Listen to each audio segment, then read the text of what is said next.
Ogunde, o ire, ire, ire, ogula, o carabe, o onire, ire, ire, ogula. Ogunde, o ire, ire, ogula, o carabe, o onire, ire, ire, ogula. Ogunde, o ire, ire. Que a construção, o fortalecimento é conjunto, né? Tem que ser conjunto. E a Gratuba ela foi inicialmente porque ela não tinha nada a oferecer. Ela tinha sonho, 10 anos atrás. Ela tinha sonho a oferecer.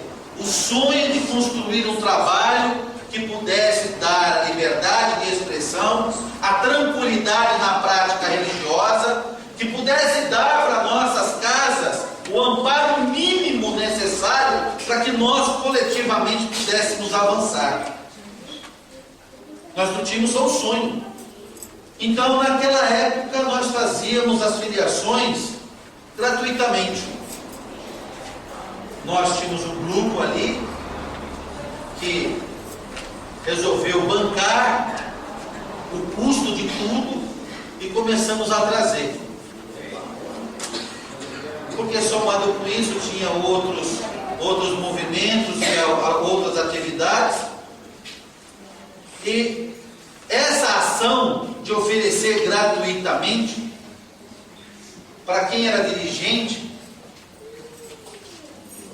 encheu os olhos, né? Foi de encontro com a necessidade de muitos. E foi a forma também, vamos dizer, de marketing, né? de proposta, para atrair,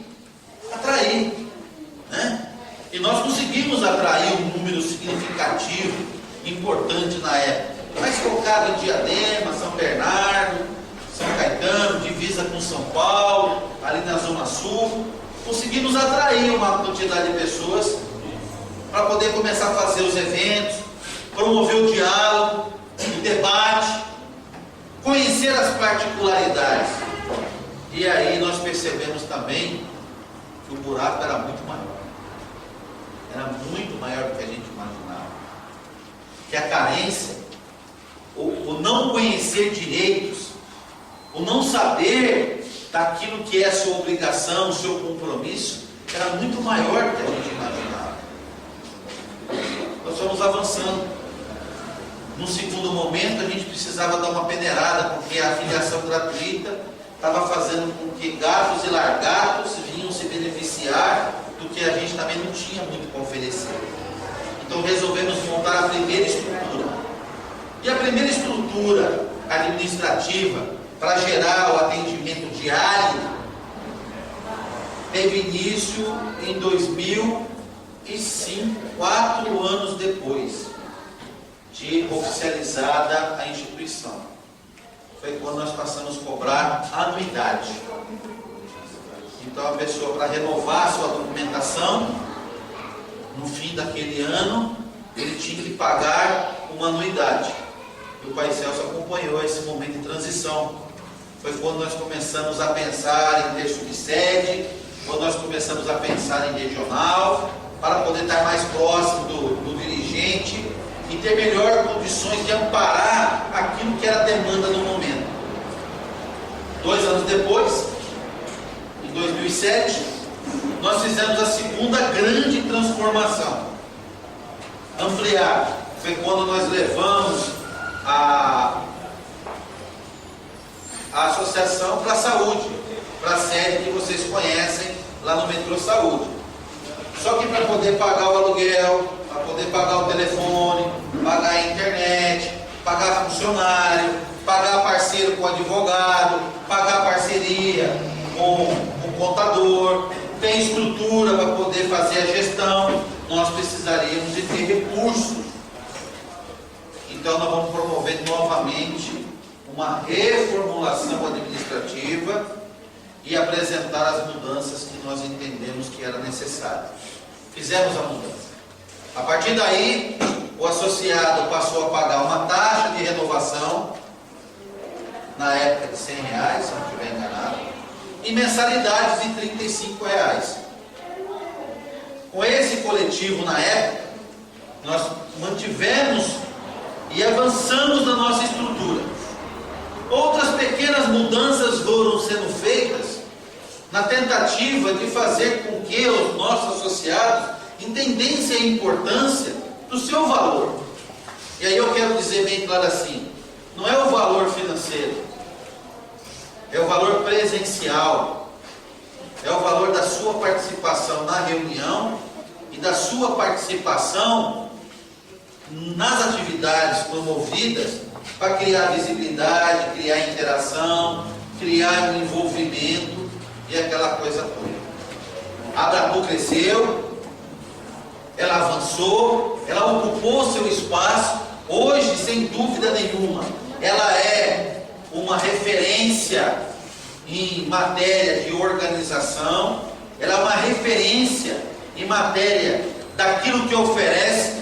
Sem dúvida nenhuma, nenhuma federação hoje no Brasil oferece ao seu associado aquilo que a Abratu oferece, e nós entendemos que nós estamos oferecendo pouco ainda, que nós temos que fazer mais, e é esse desejo de querer fazer mais que nos trouxe aqui neste momento e nessas inúmeras reuniões que nós estamos fazendo e até chantageando as nossas lideranças que estão conosco agregadas à Abratu. Tem que vir o dirigente. Por quê?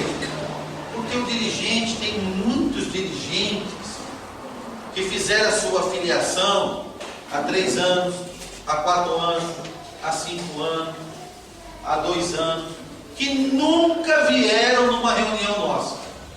Nunca. Só aparece para mandar alguém fazer a sua renovação. Então nós entendemos que nós não trabalhamos esses 10 anos para criar uma instituição, para dar papel para pôr na parede. Nós criamos uma instituição com um objetivo maior de mudar comportamento, de mudar a cultura, de mudar a visão e o entendimento, que cada um dos dirigentes possa entender o tamanho do seu valor e da sua importância neste processo de transformação e crescimento. E não é com papel na parede que você vai estar legalizado, protegido. O papel na parede é nada diante da necessidade de você contribuir para o fortalecimento organizacional, presencial, de visibilidade, de estrutura. O papel é nada diante da necessidade de você conhecer os seus direitos e conhecer também os seus deveres. E não tem como nós escrevermos cartas, porque a maioria dos dirigentes, e é um fato que nós sabemos, não lê correspondência. Passa os olhos, lê naquele momento, põe em cima da geladeira, põe numa gaveta e esquece. Não dá a atenção que você deveria dar. É claro que eu estou generalizando, existem as exceções, e que cada um faça a sua reflexão de qual que é a postura que você vem adotando, qual é a relação que você tem com a Abratu no seu comportamento como associado e como dirigente, né? Esta postura de não dar atenção, de não priorizar da mesma forma que prioriza o seu trabalho, porque aqui o dirigente ele tem um compromisso, e não poderia ser diferente, ele tem um compromisso, ele tem uma preocupação com a sua casa, com a festa do orixá, com a festa do Exu, com o ebó que tem que tirar, com o filho que está recolhido, que deveria ser a mesma preocupação com a instituição chamada Abratu. Porque é essa instituição que no momento de aflição, no momento de constrangimento, no momento de necessidade, no momento de alguma situação, seja ela jurídica, contábil, de intolerância, de perseguição, que vai te dar o amparo que você precisa. Mas ela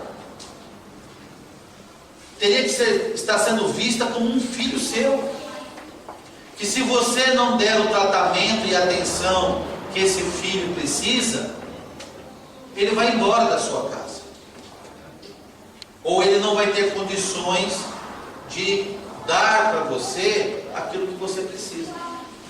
É um dos pontos que eu quero bem colocar, para você começar a associar o tamanho da importância que você tem que dar nas convocações. Na lua nova não bandelha o gol.